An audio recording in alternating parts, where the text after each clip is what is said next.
En la primera parte de nuestra serie titulada El Séptimo Día, Frank González y un grupo de expertos invitados presentaron el tema de los orígenes. Somos el resultado accidental y no planificado de un proceso de evolución a través de un proceso de selección natural, o somos obra de las manos de un ser supremo, el Alá del Corán y el Dios de la Biblia.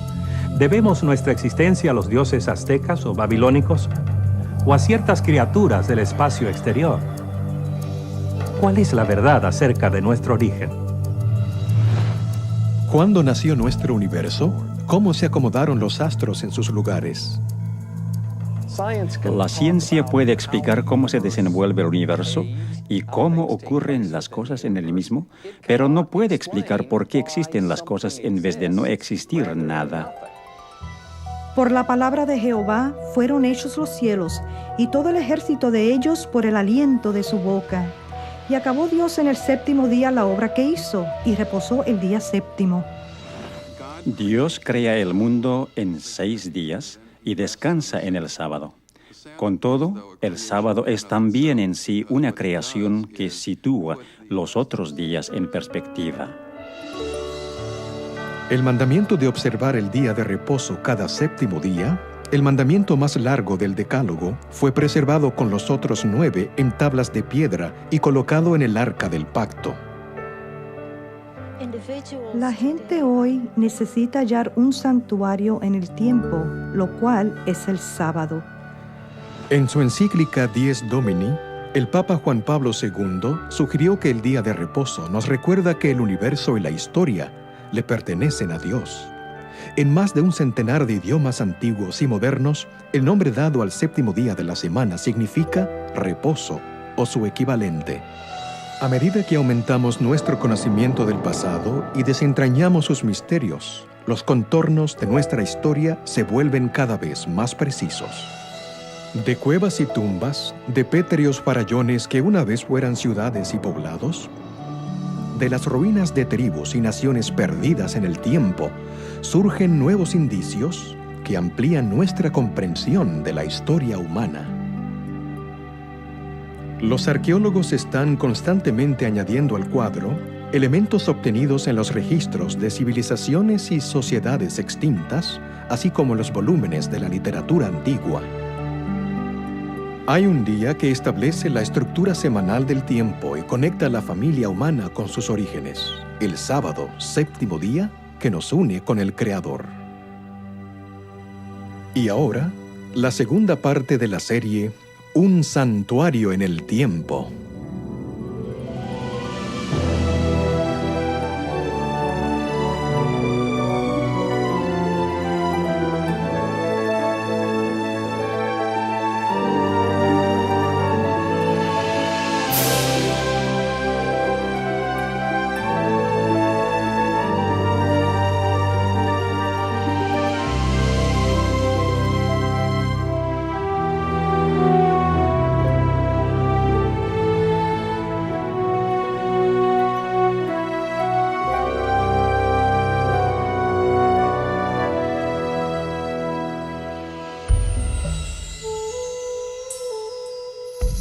En la época en que Jesucristo caminaba entre los judíos, era su costumbre asistir los sábados a la sinagoga para adorar y enseñar. Los dirigentes lo vigilaban de continuo.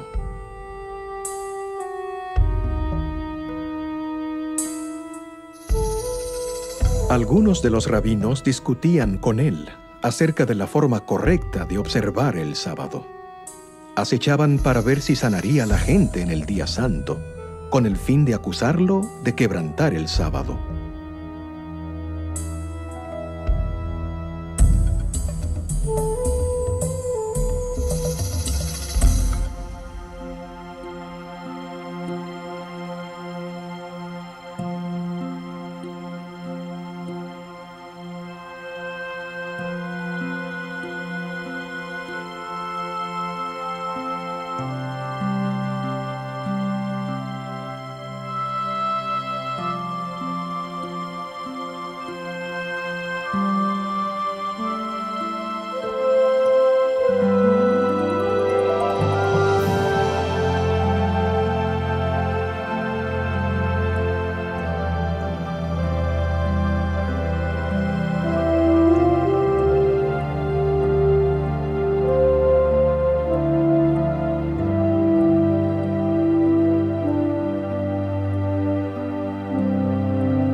Les saluda Frank González. Bienvenidos a la segunda parte de Un santuario en el tiempo. Lo que hizo Jesucristo en cierto sábado específico casi 2000 años atrás fue verdaderamente revolucionario. Hizo milagros de sanidad y con ellos se ganó el corazón del pueblo. Sin embargo, esto lo puso en conflicto directo con los líderes judíos. Al aseverar ser el Señor del sábado, desafió su autoridad espiritual, lo cual iba a desembocar en su infame juicio y muerte en la cruz.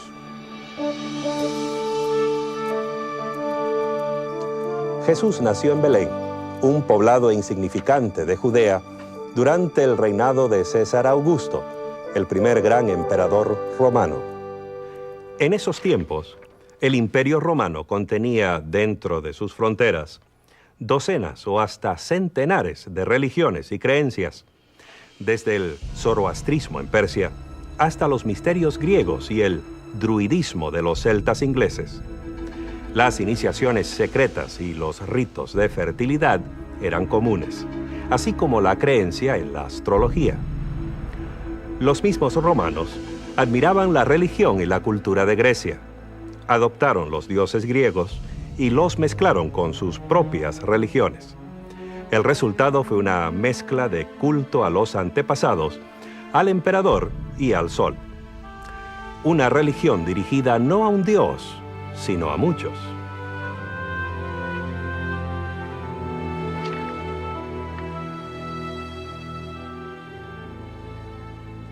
Los judíos, por su parte, adoraban a un solo Dios, a pesar de verse rodeados por las imágenes de las deidades griegas y romanas.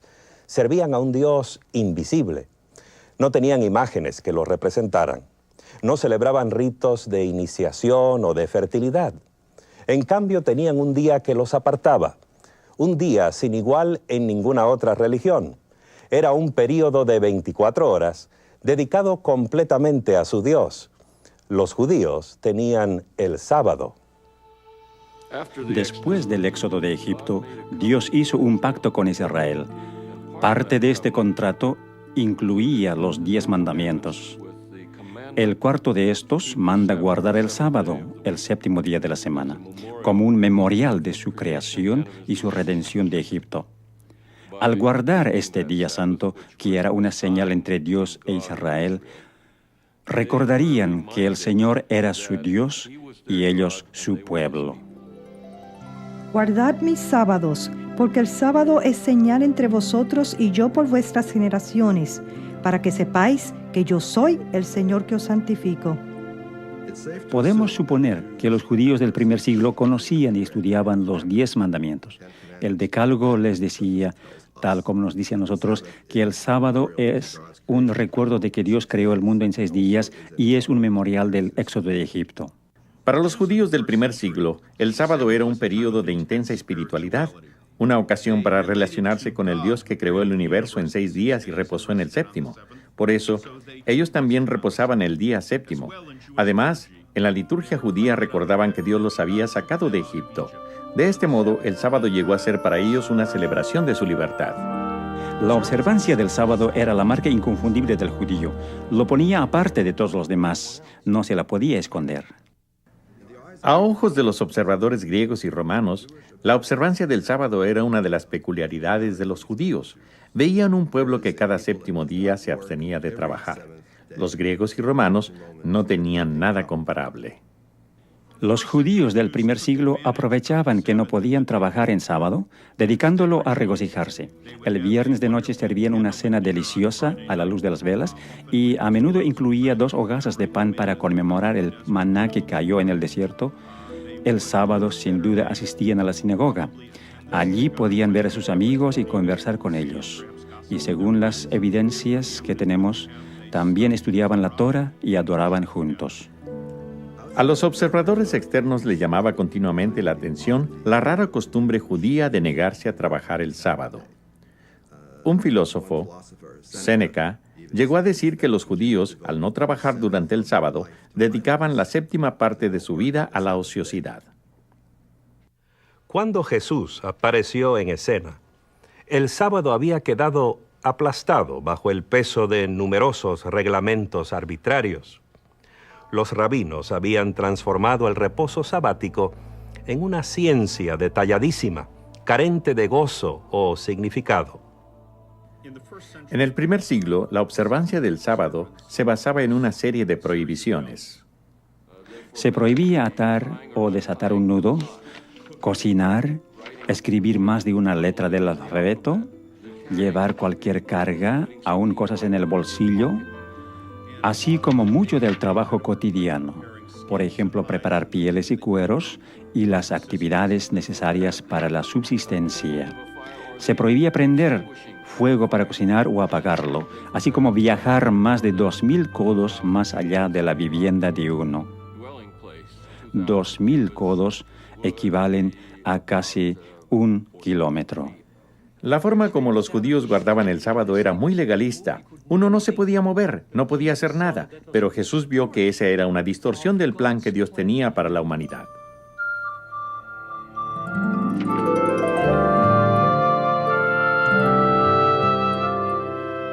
Al sanar al hombre de la mano seca, Jesús mostró el verdadero espíritu del sábado. Rechazó las reglas rabínicas. Guardó el sábado conforme a las antiguas escrituras hebreas, que hoy llamamos el Antiguo Testamento. Según el Evangelio de Lucas, Jesús tenía la costumbre de ir a la sinagoga y adorar en el día sábado. Guardaba el sábado, pero no según las reglas que habían establecido los fariseos. De hecho, dijo, el sábado fue hecho por causa del hombre y no el hombre por causa del sábado. Los fariseos, en cambio, decían que el sábado había sido hecho solo para Israel y que el propósito de Israel era exaltar el sábado, de modo que el Señor tuviera a alguien en el mundo que guardara el sábado. Al declarar Jesús que el sábado fue hecho para el hombre, enseñó un concepto radical y alarmante. Con razón provocó tan dura oposición de los líderes judíos.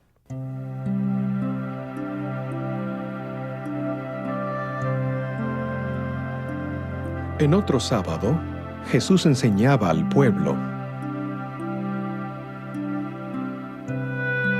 Había allí una mujer que había estado enferma, encorvada por 18 años. Jesús la llamó que se acercara a él.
Los dirigentes religiosos se enojaron con Jesús porque hacía sanamientos en el día de reposo y siguieron conspirando contra él.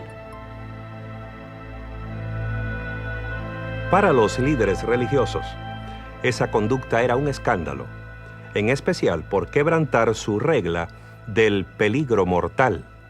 La regla del peligro mortal decía que se podían hacer ciertas cosas en sábado solo en casos de vida o muerte. Se podía salvar a alguien cuya vida estuviera amenazada, pero no se podía sanar a un enfermo crónico en sábado. Había que dejarlo para otro día. Pero Jesús no quiso esperar otro día.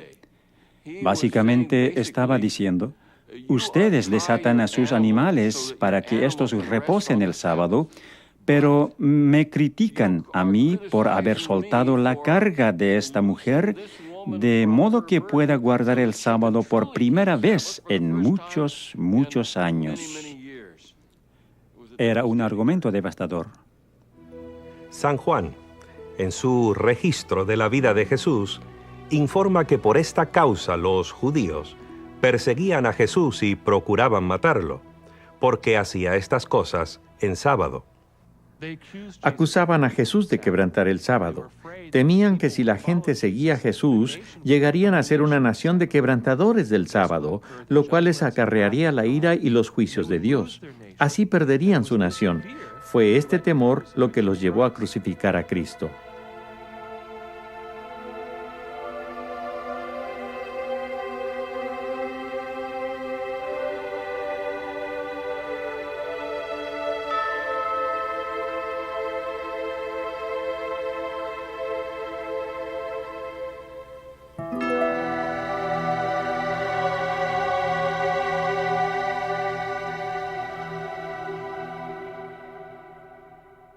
Algunos han sugerido que el sábado del Decálogo perdió su significado con la vida y muerte de Jesús, que de algún modo el Salvador lo invalidó.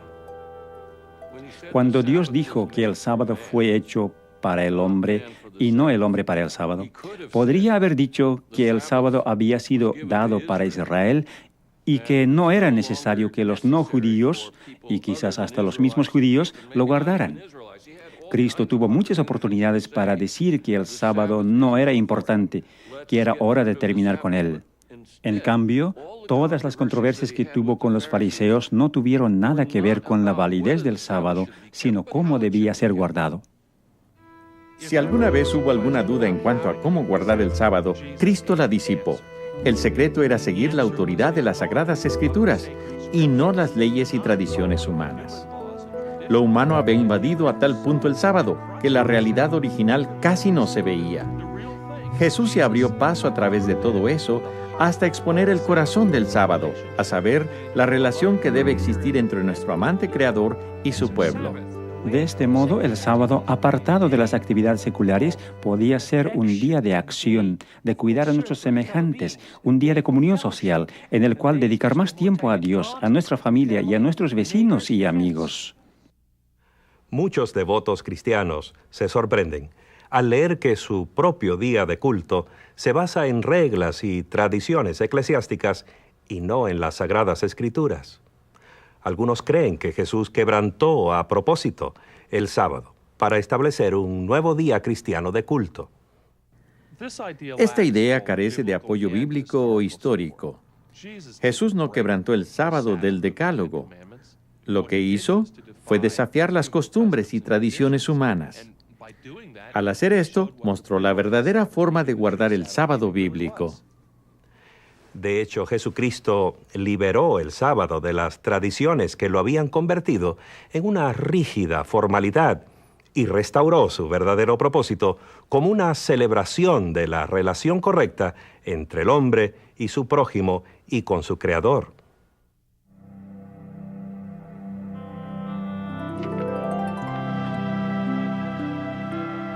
Cuando veáis en el lugar santo la abominación desoladora predicha por el profeta Daniel, entonces los que estén en Judea huyan a los montes. Orad que vuestra huida no sea en invierno ni en sábado. Con esas palabras, Jesús señaló una terrible predicción que hiciera el profeta Daniel en el Antiguo Testamento. Pero ¿por qué habría de decirles a los creyentes que oraran para que no tuvieran que escapar en sábado, a menos que esperara que todavía estuvieran guardando el sábado como día santo? En el año 69 de nuestra era, el Imperio Romano era muy inestable.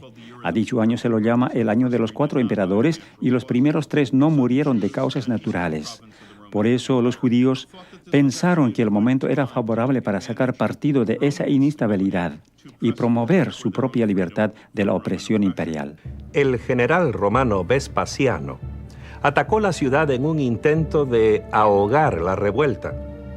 Antes de completar la campaña, fue nombrado emperador el año 69 de nuestra era, y su hijo Tito, otro futuro emperador, tomó el mando como general del ejército. Tito le puso sitio a la ciudad y finalmente, en el año 70 después de Cristo, las fuerzas romanas penetraron las defensas, asolaron la ciudad y destruyeron completamente el templo. Eusebio, un historiador eclesiástico, informa que los cristianos de Jerusalén recordaron la advertencia y escaparon antes que la ciudad cayera en manos romanas. Este incidente muestra en forma evidente la intersección de la historia y la profecía. Conocemos las fechas y lugares. Jesús sabía y predijo cuándo iban a suceder estas cosas y que 40 años después de su muerte y resurrección, sus seguidores todavía estarían guardando el sábado. De hecho, en todo el período del Nuevo Testamento, que abarca hasta el fin del primer siglo de nuestra era, los cristianos siguieron observando el séptimo día, sábado. Este hecho resulta claro en los registros bíblicos e históricos.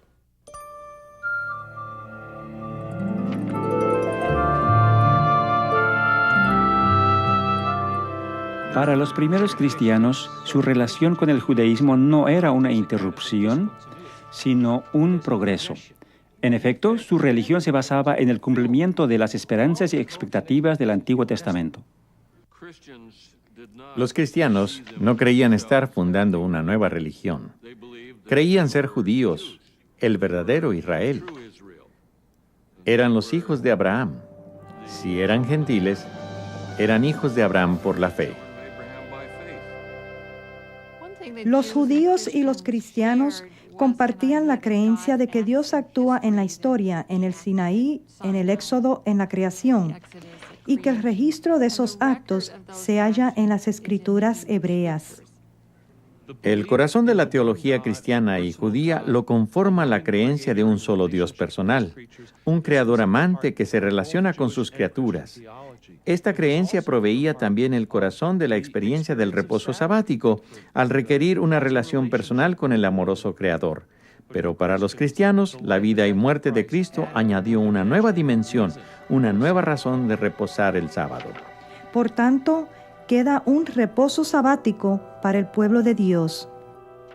Con estas palabras, Pablo mostró que la fe cristiana elevó el sábado a nuevas alturas.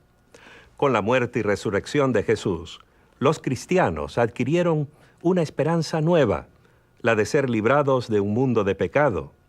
Así el sábado, que originalmente fuera el memorial de la creación, pasó a conmemorar también la salvación y la paz espiritual que ella nos brinda.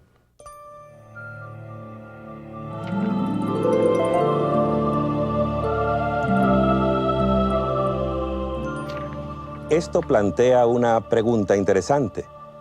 Si los cristianos del primer siglo observaban el sábado del Antiguo Testamento, el séptimo día de la creación y el cuarto mandamiento, ¿por qué la mayoría de los cristianos observan hoy el domingo?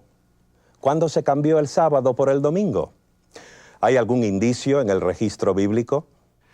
Los primeros 4 libros del Nuevo Testamento se cuentan entre los documentos cristianos más antiguos. Marcos escribió su libro primero. Es un informe de la vida de Cristo. Lo hizo en torno al año 55 después de Cristo o más tarde. Los escritos de Mateo y Lucas probablemente datan entre poco antes del año 70 y el 80. Juan, el último de los discípulos originales de Cristo, escribió su libro cerca del fin del primer siglo.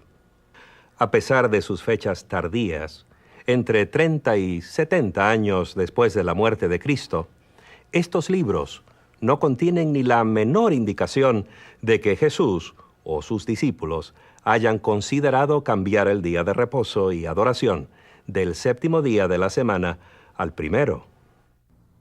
Es especialmente significativo que los escritores del Nuevo Testamento nunca llaman día de reposo al primer día de la semana. Para ellos, el día de reposo era el séptimo, y esto es consistente en todas las otras evidencias de que, hasta el fin del primer siglo, los cristianos adoraban los sábados en las sinagogas junto con los judíos. Entre el año 95 y 100 de nuestra era, se realizó un cambio en el servicio de la sinagoga. La parte central del servicio se conoce como la oración de pie, la amida, o las 18 bendiciones. Son 18 breves bendiciones de Dios u oraciones de gratitud. En días de semana se recitan las 18, en el sábado solo 7 de ellas. En la misma época se añadió una más, que en hebreos se conoce como la Birkot Hamanina, la bendición concerniente a los herejes, la cual en realidad no es una bendición. Que no haya esperanza para los apóstatas, que los dominios de maldad sean prontamente desarraigados en nuestros días, que los nazarenos y los herejes perezcan pronto y no sean inscritos junto con los justos. Bendito eres tú, el eterno nuestro Dios, que aplastas a los malvados. Revelaba quién era cristiano porque se le podía pedir a cualquiera para que dirigiera la recitación de esta plegaria.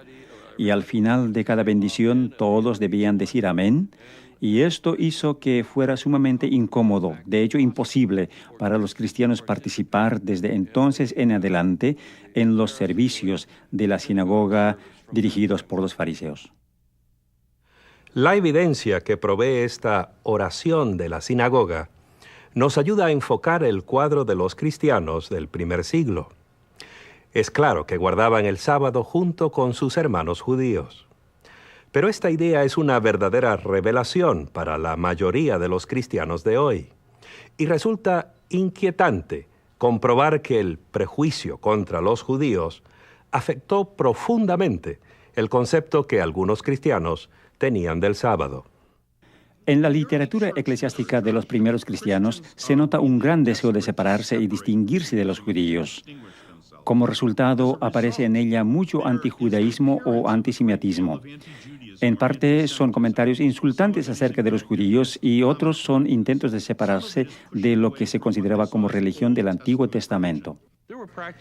Había razones prácticas para que los cristianos se distanciaran de los judíos. Sin duda, se dejaron arrastrar por la corriente de sentimientos antijudíos.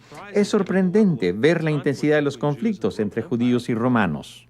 A pesar de hallarse los judíos esparcidos por toda la región mediterránea y más allá, muchos de ellos todavía soñaban con una gran nación judía y con la victoria final sobre sus enemigos. Y en el norte de África, en torno al año 115 de nuestra era, esos sueños ardieron en una hoguera de violencia.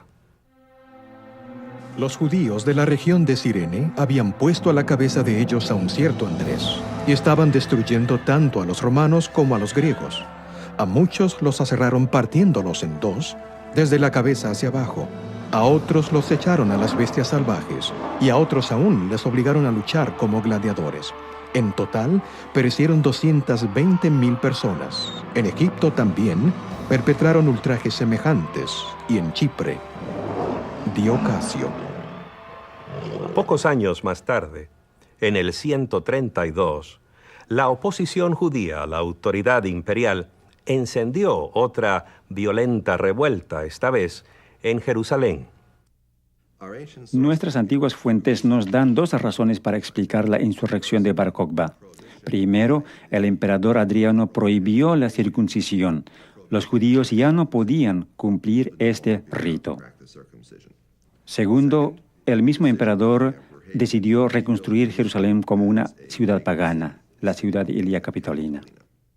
Por fin, las fuerzas imperiales aplastaron la rebelión el año 135.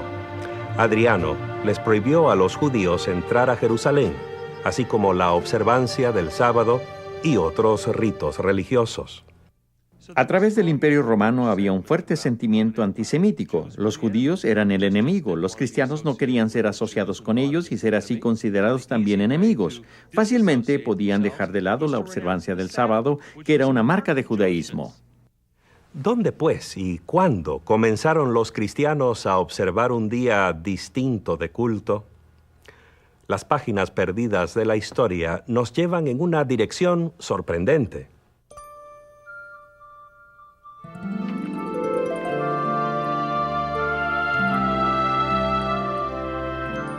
Alejandría, Egipto, fundada el año 332 a.C.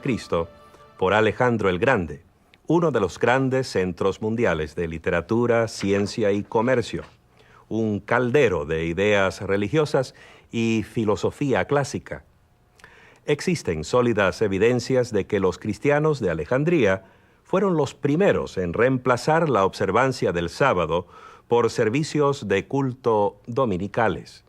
Esto comenzó poco antes del año 120 después de Cristo. Uno de los primeros documentos que apunta a cristianos guardadores del domingo es la así llamada Epístola de Bernabé. Este no es el verdadero Bernabé que menciona el libro de los Hechos en el Nuevo Testamento. Este es un falso Bernabé, un pseudoepígrafe. Se le atribuye falsamente. Fue escrito aparentemente por alguien de Alejandría, en Egipto, donde existía la costumbre de espiritualizarlo todo. Esto es lo que hace la epístola de Bernabé. No toma nada en sentido literal. Bernabé cree que las escrituras hebreas son un don para los que verdaderamente las comprenden, pero cree que los que las comprenden no las toman en sentido literal, sino metafórico o espiritual. Bernabé afirma que él y sus seguidores guardan el octavo día de la semana, el día después del sábado, es decir, el domingo. Condena el judaísmo y todo lo asociado con él, incluso la observancia del séptimo día, sábado. La carta de Bernabé es evidencia de que el domingo fue promovido como el día cristiano de culto.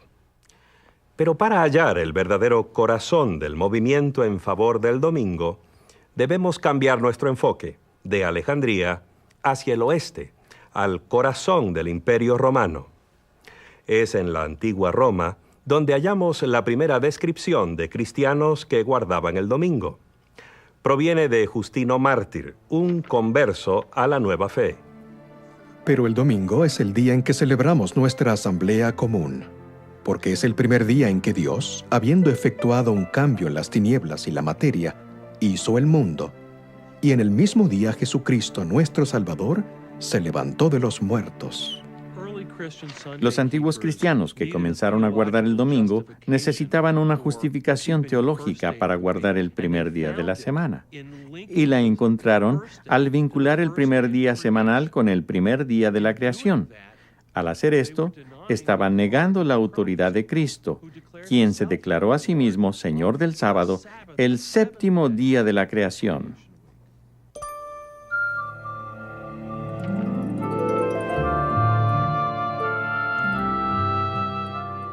Hemos llegado a un momento crítico en la historia.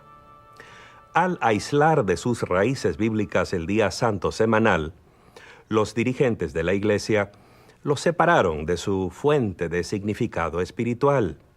Se convirtió así en una formalidad vacía, una brasa ardiente política, una prueba de autoridad, un peón en una lucha centenaria por el poder.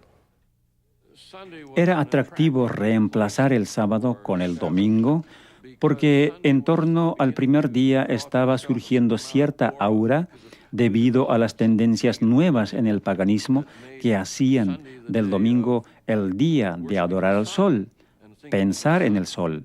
Supongo que era inevitable que se infiltraran en la cristiandad elementos del culto pagano.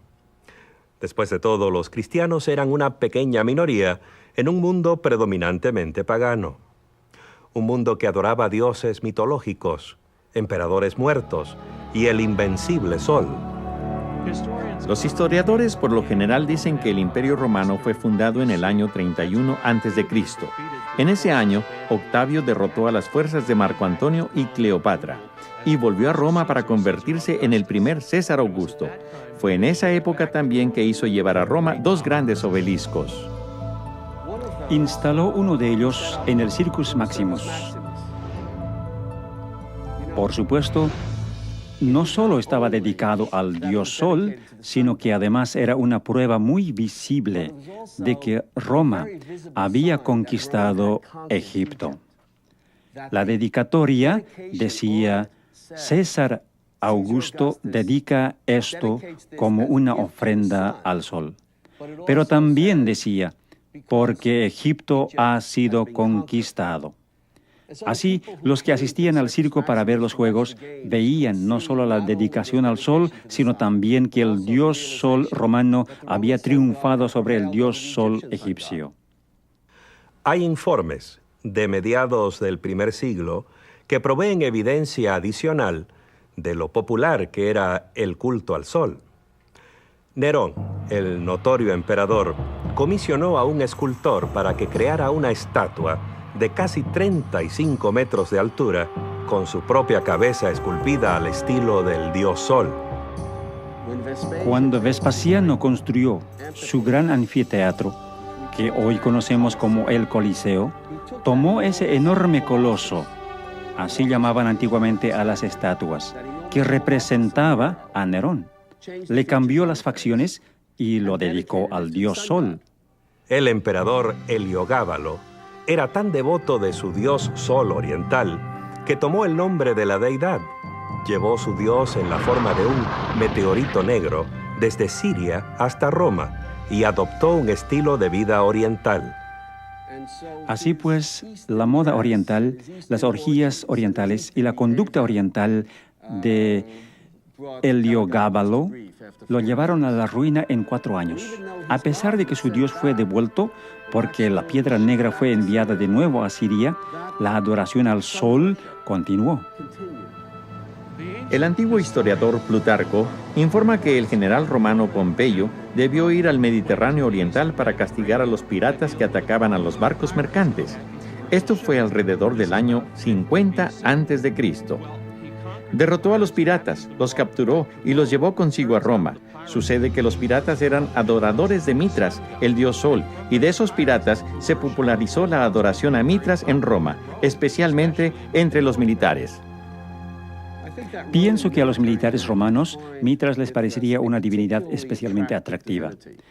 Mitras era guerrero, que luchaba del lado de las fuerzas del bien. Era una religión jerárquica, en la cual se podía progresar de grado a grado. Había 7 grados en el mitraísmo, situación semejante a la de un ejército. Y en tercer lugar, era una religión de hermandad y comunión. Se reunían no solo para adorar a su Dios, sino para comer juntos. Se comenta acerca de soldados romanos que han vuelto del oriente, que oran al amanecer de cara al sol naciente. En torno a este periodo vemos que se empieza a mencionar en Roma al Deus Sol Invictus, es decir, al dios Sol invencible.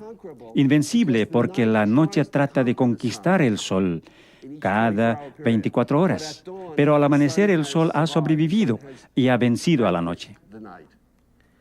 La importancia del culto al sol en el Imperio Romano se echa de ver durante el reinado de Aureliano, quien fue emperador entre los años 270 y 275 de nuestra era. Estableció una religión estatal que incluía el culto al emperador y al sol invicto. Trató de unificar todas las religiones bajo el dios Sol. Diocleciano, que llegó al poder el año 284, también era un devoto del dios Sol. Mantuvo el principio de una religión estatal que estableciera Aureliano y llegó a declararse Dios. Eventualmente, ordenó que se persiguiera a los cristianos.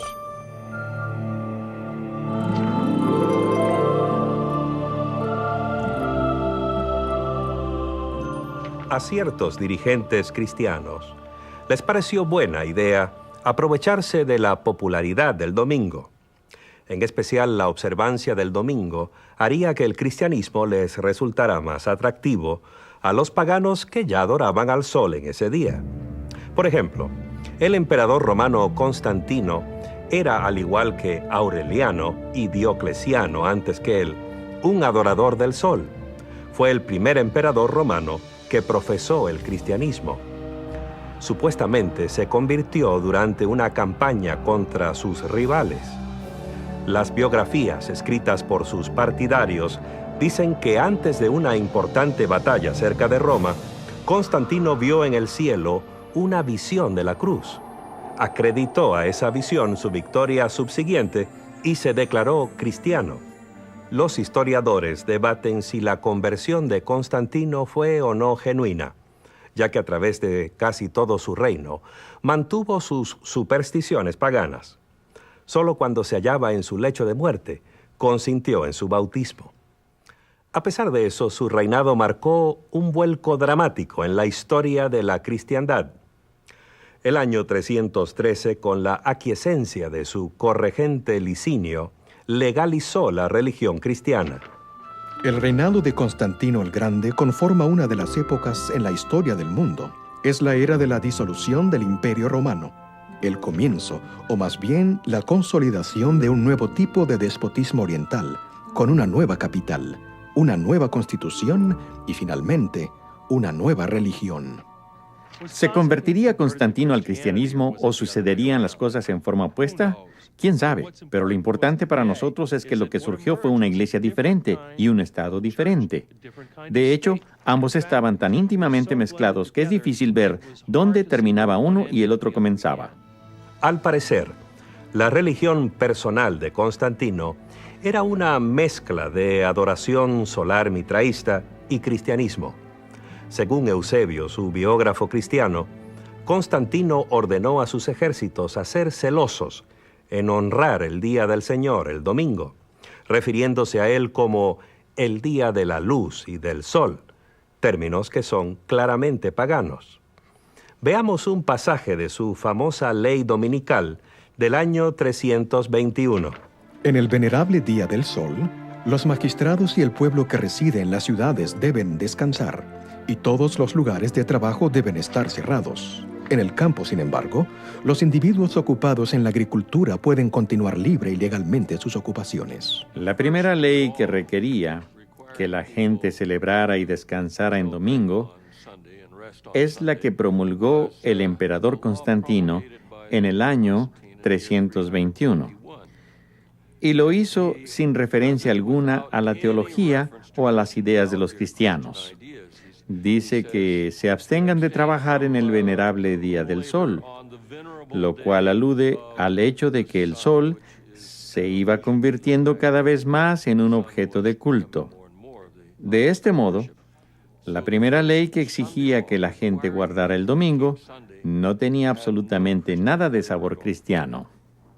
Si bien Constantino promovió el cristianismo y construyó muchas iglesias cristianas, por otra parte cerró muy pocos templos paganos, y tenemos un calendario romano del año 354, fecha que cae unos 17 años después de la muerte de él, que muestra 4 distintos festivales anuales dedicados al sol. Muestra así que el dios Sol sobrevivió. No solo la muerte de Constantino, sino también los reinados de sus sucesores inmediatos.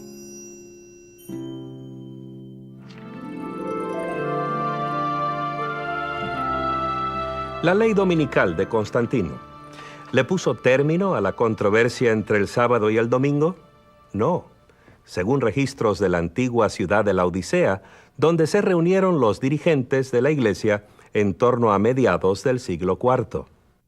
El concilio eclesiástico de Laodicea trató específicamente de si había que leerse las escrituras en los servicios del sábado y qué pasajes debían escogerse. Léanse en el sábado los evangelios y las otras escrituras. El hecho de que el concilio trató el tema es prueba irrefutable de que aún había miembros de la iglesia cristiana que asistían a los servicios de culto en día sábado. Recordemos que esto sucedía más de 300 años después de Cristo. Pero eso no es todo. Los cristianos no deben judaizar descansando el sábado, sino que deben trabajar en ese día y honrar más bien el día del Señor, y si pueden, descansar entonces como cristianos. Pero si se sorprende a cualquiera de ellos siendo judaizante, sea anatema de parte de Cristo. ¿Qué quiso decir el concilio al hablar de judaizantes? Los judaizantes eran los cristianos que no trabajaban en sábado, al igual que los judíos. Los dirigentes de la iglesia querían que todos trabajaran el sábado y descansaran el primer día de la semana, al cual empezaron a llamar el Día del Señor. Esta disposición concordaba con la ley dominical que había promulgado el emperador Constantino. A pesar de la popularidad de la adoración al sol y las leyes dominicales de los emperadores, muchos cristianos siguieron adorando en el séptimo día, sábado. De hecho, fueron minoría las iglesias que abandonaron el sábado. Si bien casi todas las iglesias del mundo celebran los sagrados misterios en sábado cada semana, los cristianos de Alejandría y Roma han cesado de hacer esto. Sin duda alguna, los cristianos todavía observaban el séptimo día, sábado, en la segunda mitad del siglo IV. A pesar de los argumentos teológicos, los prejuicios antijudíos y el decreto de un emperador, el sábado del Creador no había muerto. Los siglos subsiguientes vieron cómo el sábado se mantuvo como el corazón de la controversia entre los papas y los patriarcas. El día semanal de reposo y adoración se convirtió en una prueba de la autoridad de la Iglesia y en señal de sumisión a un nuevo tipo de gobierno religioso. Llegó a ser una causa importante del gran cisma que dividió a la cristiandad por 900 años. Veremos más acerca de esto cuando volvamos con la parte 3 de nuestro programa Un Santuario en el Tiempo.